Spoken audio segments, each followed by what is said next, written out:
The special called February 9th session of the Robertson County School Board will now come to order. Please silence your cell phones and all electronic devices and join me in a moment of silence.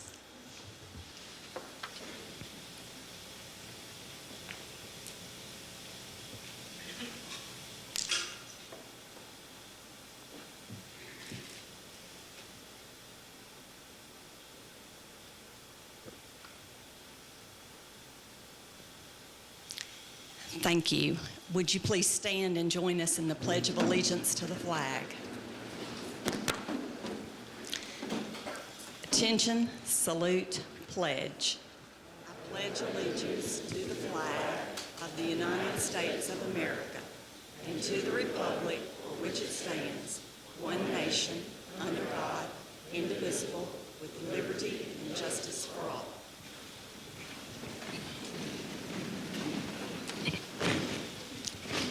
Mr. Davis, would you please read our mission and vision statement? Students and their achievement must be the focus of our every meeting, our every plan, our every decision. The mission and vision statements of the Robertson County School System are the expressions of what we believe and what we expect. We believe our mission is to ensure each student is prepared to succeed in life. Our vision is that Robertson County Schools will enable all students to reach and exceed high academic and career standards while empowering them to succeed in a technologically advanced and culturally diverse society. With this being a special called meeting, we have only one item on the agenda, and that is to consider the proposed settlement agreement between the Department of Justice and the Robertson County Schools and the Board of Education as it relates to elementary schools. Mr. Chuck Cagle, our attorney, is here tonight to present that proposed settlement. Mr. Cagle. Madam Chairman, each member has in front of them a copy of the settlement agreement that is proposed that we enter into with the United States. This thing is 20 pages long. I'm not going to, with the board's permission, I'm not going to read all 20 pages of this. I'm going to hit the highlights in the marked paragraphs and move on. Paragraph number 1, and again, I'm not going to call off every paragraph, but it says the Robertson County Schools and its Board of Education agree to the terms of the settlement to resolve the non-compliance raised by the United States regarding the district's obligation to dismantle the prior system of de jure segregation of black and white students, including eliminating all vestiges of this system and ensuring that new school construction, additions to schools, school siting decisions, and school closures further desegregation and do not reestablish the dual system. In consideration for this agreement, the United States agrees not to initiate judicial proceedings to enforce the district's desegregation obligations in the areas covered by this agreement. This commitment does not relieve the district from fulfilling any other obligations not to discriminate on the basis of race in its school operations under federal civil rights laws, and those are spelled out there. According to paragraph number 3, article number 3, this agreement becomes effective when adopted by the Board of Education. The legal standards section, you can read there for yourself, but it goes all the way back to 1992, and even further than that, from the Freeman versus Pitts decision to the Swan versus Charlotte Mecklenburg County Board of Education case, which dates back to 1971. With regard to student assignments, the district agrees to adopt a plan for elementary school student assignments set out in Attachment A. Attachment A is posted outside. Every member has a copy of Attachment A in the back of their handouts. If you take a look at Attachment A, there it is. If you take a look at Attachment A, you'll notice that it has changed many times from what we held the first meeting here about. In fact, I've forgotten how many times we've met with the U.S. Department of Justice, taking into consideration all the comments that we heard in the public sessions. We've met with them via conference call, in-person meetings. We've met with them several times in settlement discussions, and this is the agreement that was reached as late last week. The district must show compliance, both past compliance with its desegregation obligations and a commitment to the future operation of its school system in a non-discriminatory manner. School officials are obligated not only to avoid any official action that has the effect of perpetuating or reestablishing a dual school system, but also to render decisions that further desegregation and help eliminate the effects of the previous dual school system. Again, we are adopting a plan tonight for the elementary school assignments. The plan for middle schools and high schools will begin pretty quickly developing that plan. This is also necessary to ensure that the new Crestview Elementary School, including the attendance zone lines for this school and the adjacent school, furthers desegregation consistent with the district's federal obligations.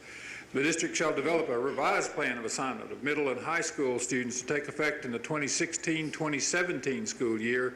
And again, that's under keeping with our obligations under this agreement and federal law to ensure that we do not resegregate the schools. If at any time the district seeks to make any alteration to the student assignment plan, the district shall first notify the United States in writing.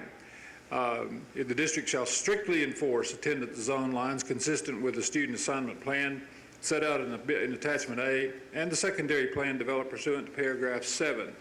The district shall permit a student entering the terminal grade at the previously assigned elementary school at the time the student assignment plan in Attachment A takes effect to complete the terminal grade at the previously assigned school if the parent or student or guardian choose to do so.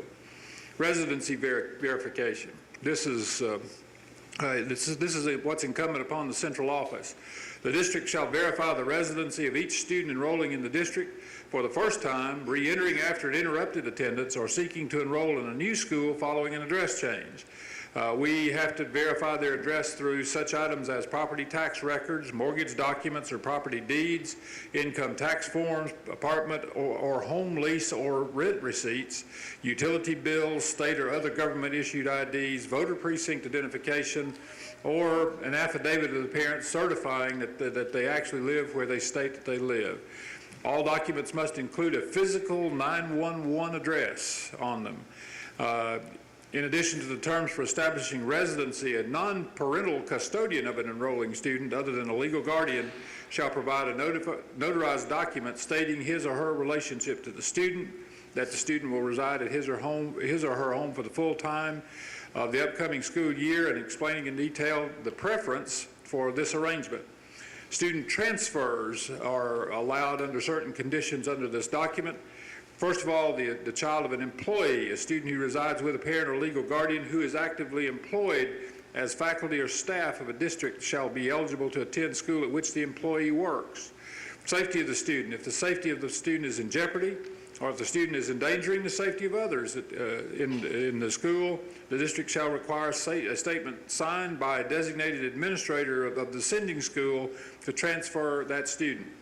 A course of study, and this would include special education. Students may request a transfer in order to pursue a high school course of study not offered at the student's school assignment based on residence. Hardship transfers.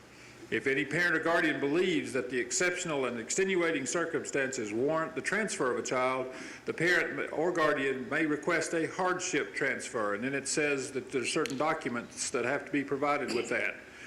If the district grants transfers of students living in the district for their attendance outside the district, or if it permits students living outside the district to transfer to school inside the district, it shall not consent to transfers where the cumulative effect will reduce desegregation in the sending or receiving schools. The district has to provide to the U.S. Department of the United States before December 1 each year a report indicating current student enrollment demographics, disaggregated by race, ethnicity for each school in the district. And it says that we have to provide a student ID number, including for each transfer request, the student identification number, the date of the request, the student's race, ethnicity, the student's grade, the school assigned on the basis of residency, the requested school, and other items in there. The opening of new schools, construction and renovation and closure. The district has to ensure the United States that any school opened as a part of the Robertson County Schools operates in compliance with this obligation. Any charter school authorized to open in the district as provided by Tennessee law shall enroll a student body that reflects the student demographics of the district as a whole.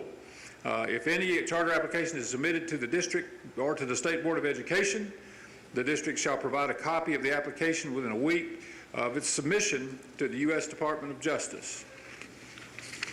The district shall ensure that any new middle, junior high, or high school is located at a site that facilitates desegregated student enrollment through the drawing of all attendance boundaries or by serving as a centrally located magnet school.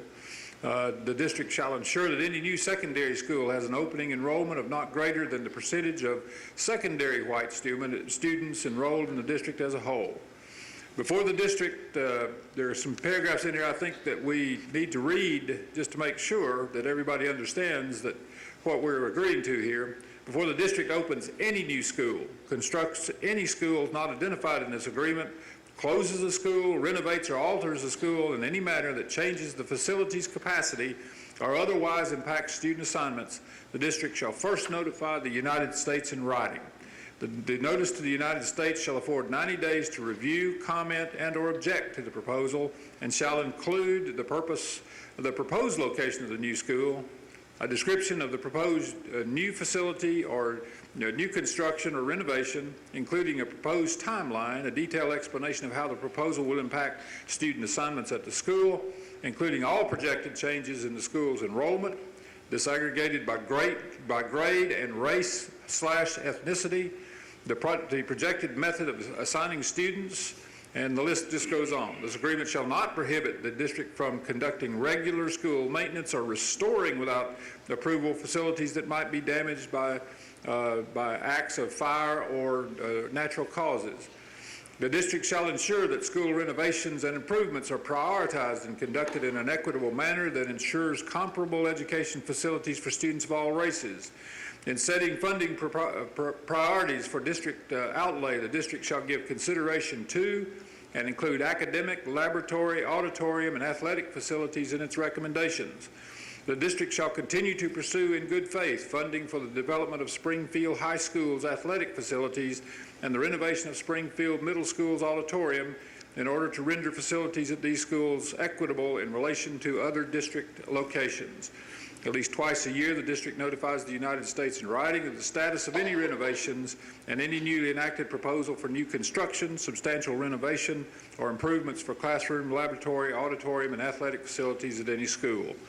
Under Article 22, the district has to provide the United States with written notice of its intent to purchase any land for the addition to an existing school or the building of a new school and allow the United States 90 days to object. Articles 23, 24, 25, 26, and that's it, deal with our continuing efforts to recruit faculty members of all races and ethnicities, and we have to provide a statement annually through 2019 stating our efforts to recruit those personnel. Statements, paragraphs number 27, 28, and 29 deal with professional development. One of the things that has to be stressed in professional development is cultural sensitivity and competency of training as part of the professional development. The training shall teach employees how to work effectively with students and parents from diverse racial, cultural, and socioeconomic backgrounds. The training shall be taught by administrators who have attended training conducted by the SEAC or comparable courses of training. The district understands and acknowledges that it's the United States that has the responsibility to enforce the civil rights laws, and it is the United States that has the ability to enforce this agreement. The United States and the district shall make good faith efforts to resolve any objections pertaining to this agreement or any breach of this agreement by the district. If the parties are unable to reach it, that in 60 days the United States may initiate judicial proceedings to enforce the terms of this agreement or applicable federal civil rights laws. The district shall maintain records of all information pertinent to the compliance with the terms of this agreement and shall provide such information to the United States upon request. Upon termination of this agreement warranted by the district's complete and good faith compliance with its terms, the United States anticipate that the district will have resolved the noncompliance with it regarding its desegregation obligations identified by the United States and will assign students in a non-discriminatory manner. If it's the next Article 35 is a severability clause. It says if any part of this is held to be unconstitutional or unenforceable by a court of competent jurisdiction, the balance of the agreement remains in full force and effect. It asks that the acting assistant attorney general will sign this on behalf of the United States. The director of schools, James M. Davis, the chairman of the Robertson County Board of Education, and the attorney for the district will sign the agreement if it is adopted.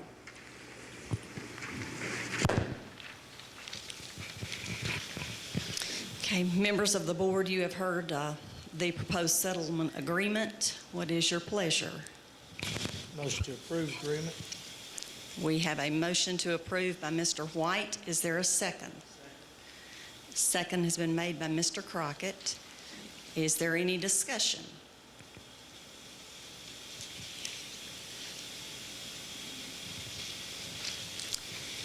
Seeing no discussion then, I guess we will be ready to vote. All those in favor of adopting this proposed settlement agreement between the Department of Justice and the Robertson County Schools and Board of Education, please make it known by saying aye. Aye. All opposed, no. Motion passes 6-0. I would like to say at the end here that we do appreciate the feedback that we had from the community in our forums. We were able to share those concerns with the Department of Justice. And I'd also like to thank my fellow board members and many of the staff members that we have at Robertson County School Board that has helped. A lot of hard work has gone into this, and we really appreciate that. So if there is no other business, I will entertain a motion to adjourn. So moved. Motion has been made. Is there a second? Second. All those in favor make it known by saying aye. Aye. Opposed, no. Meeting is adjourned.